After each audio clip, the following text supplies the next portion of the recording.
Hello everyone, welcome to SSS scholars. Guys, आज के lesson में हम दो बहुत ही इंपॉर्टेंट प्रपोजिशंस डिस्कस करने वाले हैं, एट और इन।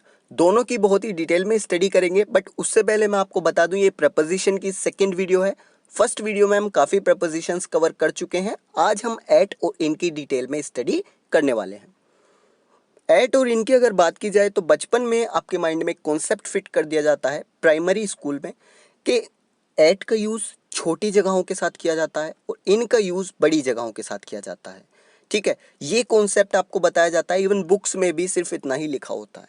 तो आज के लेसन में हम डिस्कस करेंगे कि ये जो आपको कॉन्सेप्ट बताया गया है ये कंप्लीट है या नहीं, इवन ये सही भी है या नहीं, कहाँ तक ये जो है सही है, वो सभी हम आज के लेसन में डिस्कस करेंगे। प्रेपोजिशन की अगर मैं इंपॉर्टेंस की बात करूं तो देखिए, प्रेपोजिशंस का करेक्ट यूज़ आना आपको बहुत ही ज़्यादा इंपॉर्टेंट है, क्योंकि प्राइमरी लेवल से लेकर कंपटीशन लेवल किसी भी एग्जाम में आप देख लीजिए प्रेपोजिशन से क्वेश्चन ज़रूर बनता है। इवन एग्जामिनर अगर चाहे तो पूरा क्वेश्चन पेपर प्रेपोजिशन से बन सकता है, क्योंकि 100 से ज़्यादा प्रेपोजिशंस इसके अंदर हैं। और मोस्ट कंफ्यूजिंग टॉपिक है आपका ग्रामर का, क्योंकि सभी का जो मीनिंग है लगभग एक जैसा होता है। क्लियर, कॉम्पिटिटिव एग्जाम हो या फिर आप स्पोकन इंग्लिश कर रहे हैं, प्रेपोजिशन का यूज़, करेक्ट यूज़ आपको आना बहुत ही ज़्यादा ज़रूरी है। इसके बिना मुझे नहीं लगता कि आप कोई भी सेंटेंस करेक्ट बोल पाएंगे, क्योंकि मोस्टली सभी सेंटेंसेस में एक से दो प्रेपोजिशन का यूज़ होता ही होता है। क्लियर, तो स्टडी करते हैं, आगे बढ़ते हैं लेसन में। सबसे पहले देखिए, आपका जो कॉन्सेप्ट है उसके हिसाब से चलते हैं। आपको क्या लगता है, छोटी जगहों के लिए एट का यूज़ कीजिए, बड़ी जगहों पर इन का यूज़ कीजिए। तो कॉन्सेप्ट क्या बना, देखिए एक सेंटेंस है, आई लिव इन गाज़ियाबाद, मैं गाज़ियाबाद में रहता हूँ। तो गाज़ियाबाद आपके लिए यहाँ पर क्या है, एक बड़ी प्लेस है, इसीलिए आप इन का यूज़ कर रहे हैं। करेक्ट। नेक्स्ट सेंटेंस है, I live at Ghaziabad in UP. अब यहाँ पर जो गाज़ियाबाद है इसके साथ में एट का यूज़ हुआ है। क्या ये सेंटेंस करेक्ट है? आपके कॉन्सेप्ट के हिसाब से तो गलत होना चाहिए, क्योंकि भाई यहाँ पर आपने देखा गाजियाबाद एक बड़ी जगह है, तो यहाँ पर आते आते छोटी तो हो नहीं सकती। तो क्या ये कॉन्सेप्ट में चेंजेस हो रहे हैं, क्यों हो रहे हैं, वो सभी हम आज के लेसन में डिस्कस करने वाले हैं। ये मैं आपको बता दूं, ये तीनों ही सेंटेंसेस बिल्कुल करेक्ट हैं। जबकि देखिए, यहाँ पर गाजियाबाद के साथ इनका यूज़ हो रहा है, यहाँ पर एट का यूज़ करेक्ट है। यूपी के साथ यहाँ इनका यूज़ है, यहाँ एट का यूज़ है, बिल्कुल करेक्ट है। तीनों सेंटेंसेस करेक्ट हैं। डीपली स्टडी करेंगे आज के लेसन में। स्टार्ट करते हैं एट के यूजेस से। एट की अगर मैं बात करूं तो एट आपका सेंटेंस में पर या फिर मे की सेंस में यूज किया जाता है। आप इसे किसी पॉइंट ऑफ टाइम के साथ में यूज कर सकते हैं, यानी किसी निश्चित समय के साथ, विद स्मॉल प्लेसेस, छोटी जगहों के साथ, विद नाइट, नून, नाइट और नून के साथ में एट का यूज सीखेंगे। वाइल टेलिंग द कॉस्ट, जब आप किसी वस्तु का मूल्य बता रहे हैं, कीमत बता रहे हैं, तब आप वहां पर एट का यूज कैसे करेंगे वो स्टडी करना है। विद फेस्टिवल और इवेंट, यानी कोई त्योहार है या फिर कोई इवेंट है, कोई प्रोग्राम है, उसके साथ में एट का यूज होता है। वो सभी हम एक एक कर कर एग्जाम्पल्स के थ्रू समझेंगे। स्टार्ट करते हैं। First, with point of time, यानी एक निश्चित समय के साथ आप एट का यूज कैसे करेंगे। देखिए, मैं 4 बजे पैदा हुआ था। I was born at 2 o'clock। वह अब 10 बजे सोता है। ही स्लीप्स एट 10 नाउ। वह 5 बजे घर आएगा। He will come home at 5 o'clock। अब देखिए, जितने भी आपके ये सेंटेंसेस हैं, इनमें आपको एक एग्जैक्ट पॉइंट ऑफ टाइम दिया गया है। ठीक है, एक निश्चित समय बताया गया है कि पैदा कब हुआ, 2 बजे, सोया कब, 10 बजे, घर कब आएगा, 5 बजे। एक एग्जैक्ट पॉइंट ऑफ टाइम दिया है। तो जब भी आपको एक निश्चित समय दिया जाए, उसके साथ में आप एट का यूज करते हैं। नेक्स्ट यूज की अगर बात की जाए तो यहाँ पर देखेंगे एट का यूज स्मॉल प्लेसेस के साथ कैसे किया जाएगा, यानी छोटी जगहों के साथ। आई लिव इन गाजियाबाद, ये सेंटेंस है एक, मैं गाजियाबाद में रहता हूँ। आपने गाजियाबाद के साथ में इन का यूज किया है। ठीक है, क्योंकि गाजियाबाद अभी आपके लिए एक बड़ी प्लेस है। आई लिव इन यूपी, ये भी करेक्ट है। आई लिव इन इंडिया, तीनों ही सेंटेंसेस करेक्ट हैं। ये आपका कंट्री है, बड़ी जगह है, इनका यूज़। स्टेट है, थोड़ी छोटी जगह है, फिर भी इनका यूज़। डिस्ट्रिक्ट पर आप आ गए, फिर भी इनका यूज़। तो आखिर ये कॉन्सेप्ट है क्या? देखिए, जो आपने कॉन्सेप्ट पढ़ा है कि छोटी जगहों के साथ एट और बड़ी जगहों के साथ इन, वो कहाँ पर यूज़ होगा? I live at Ghaziabad in UP. जब आपके सेंटेंस में दो प्लेसेस की बात की जाए, दो जगहों की बात की जाए, तब आप एट और इन का यूज़ करेंगे। ठीक है, जो आपको कॉन्सेप्ट पढ़ाया गया है वो अब यूज़ होगा। आपको दो जगह दी गई हैं, गाज़ियाबाद और यूपी, तो आपको क्या करना है, दोनों प्लेसेस को कंपेयर कीजिए। ठीक है, गाज़ियाबाद और यूपी को कंपेयर कीजिए। अब जो प्लेस छोटी है उसके साथ में एट का यूज़ किया जाएगा, जो बड़ी है कंपैरिजन में उसके साथ इन। जैसे गाज़ियाबाद और यूपी को अगर कंपेयर किया जाए तो गाज़ियाबाद छोटा है तो एट गाज़ियाबाद, यूपी बड़ा है इन यूपी। बट अगर आप लिखते हैं आई लिव एट गाज़ियाबाद तब वो आपका गलत हो जाएगा। ठीक है, अगर आप अलग से कोई एक ही प्लेस दी गई है, अगर सिर्फ सेंटेंस में एक ही प्लेस की बात की जा रही है तो आप इनका यूज़ करेंगे, वो आपका बिल्कुल करेक्ट होगा। जब दो प्लेसेस की बात हो तब ये कॉन्सेप्ट लगेगा छोटे और बड़े का। जैसे यहाँ पर गाजियाबाद के साथ एट है, यूपी के साथ इन, बट नेक्स्ट सेंटेंस क्या है, I live at UP in India.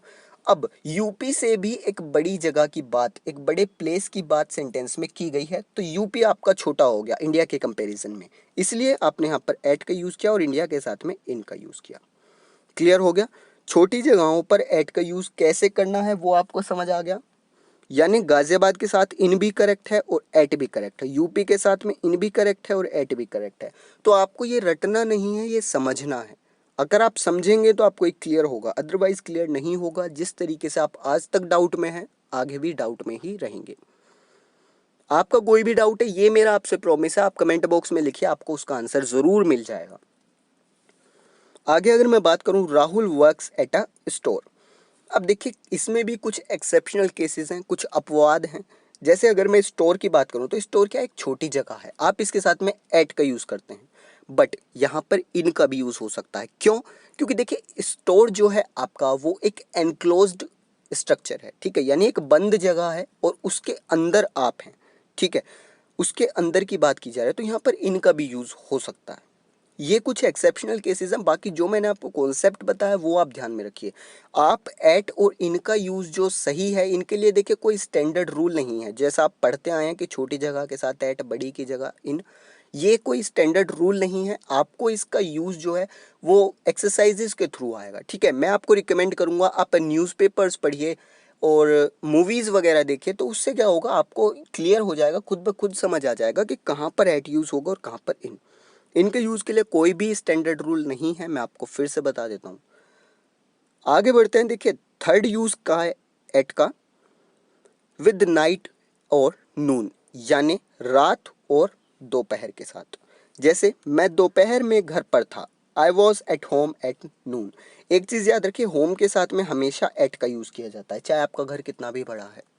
Clear? चाहे हवेली है आपकी, लेकिन एट का यूज़ होगा। घर के साथ में हमेशा एट। अब यहाँ पर दोपहर की बात हो रही है तो इसके साथ में आप एट का यूज़ करेंगे।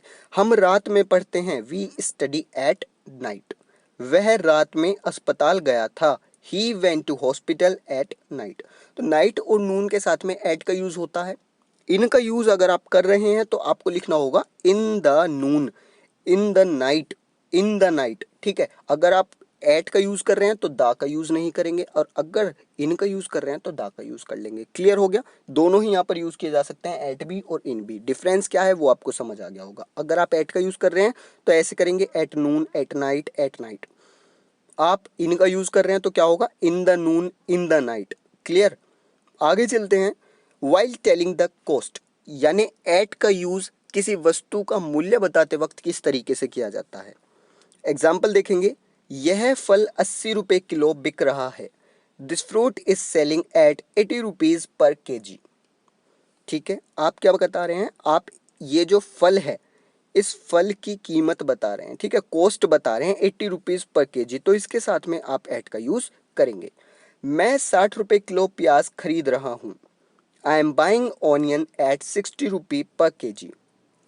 ऑनियन, प्याज के दाम बताए जा रहे हैं, एक वस्तु के दाम बताए जा रहे हैं, तो आप क्या करेंगे, उसके कॉस्ट के साथ में एट का यूज़ करेंगे। Same this.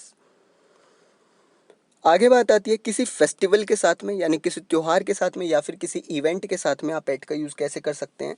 एग्जाम्पल देखिए, मैं होली पर घर आऊँगा, I will come home at Holi.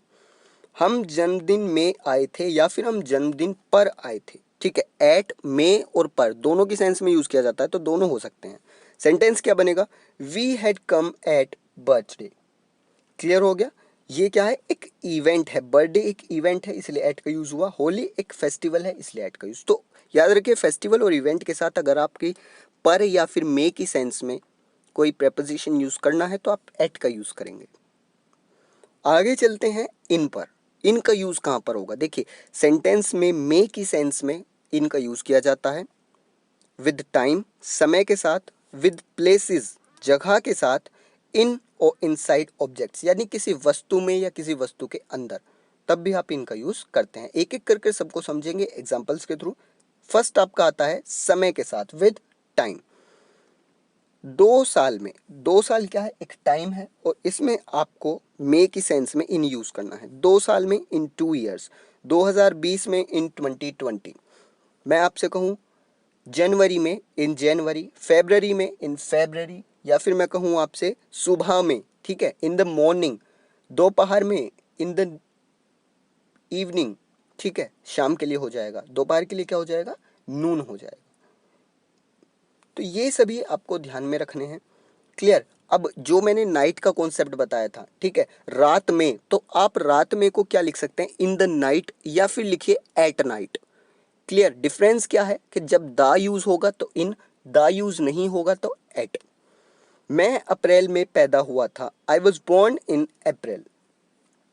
वह 2 घंटे में निकलेगा, he will leave in 2 hours. तो ये क्या है? एक समय है, ठीक है, अप्रैल एक समय है, उसके साथ में इनका यूज, 2 घंटे एक समय है, इनका यूज। क्लियर? तो ये आपका यूज आपको समझ आ गया हो गया। आगे चलते हैं कि आप जगह के साथ में इनका यूज कैसे कर सकते हैं। जैसे भारत में इन इंडिया, पार्क में इन पार्क, या फिर और हो सकता है होटल में इन होटल। क्लियर? तो ये सभी आपके यहाँ पर इनका यूज होते हैं। जैसे मैं कहूँ मैं यूपी में रहता हूँ, आई लिव इन दिल्ली, या फिर आई लिव इन यूपी। ठीक है, ये आपके सेंटेंसेस बन जाएंगे। वह बैंक में काम करता है, he works in a bank. Third use आपका आता है इन और इनसाइड ऑब्जेक्ट्स, यानी किसी वस्तु में या किसी वस्तु के अंदर। फॉर एग्जाम्पल, ये गाना तुम्हारे मोबाइल में है, this song is in your mobile. तो मोबाइल क्या है? एक ऑब्जेक्ट है, उस ऑब्जेक्ट के अंदर गाने की बात की जा रही है, तो आप किसका यूज करेंगे? इनका यूज करेंगे। हमने ये किताब में पढ़ा, we read it in the book. तो ये थे आपके एट और इनके कुछ यूजेस। एट आपका 5 जगह पर यूज किया जाता है, with point of time, with small places, with night और noon, while telling the coast, with festival और इवेंट। एंड इनका यूज कहाँ पर होता है? इनका यूज आपका 3 जगह पर होता है, with time, with places, and third in और इनसाइड ऑब्जेक्ट्स। तो ये आपको क्लियर हो जाना चाहिए। एट और इन का कॉन्सेप्ट काफ़ी ज़्यादा यूजफुल है आपके सभी एग्जाम्स के लिए और साथ ही साथ स्पोकन इंग्लिश के लिए। तो आज के लेसन में इतना ही रखते हैं, मिलते हैं नेक्स्ट लेसन में। Thank you.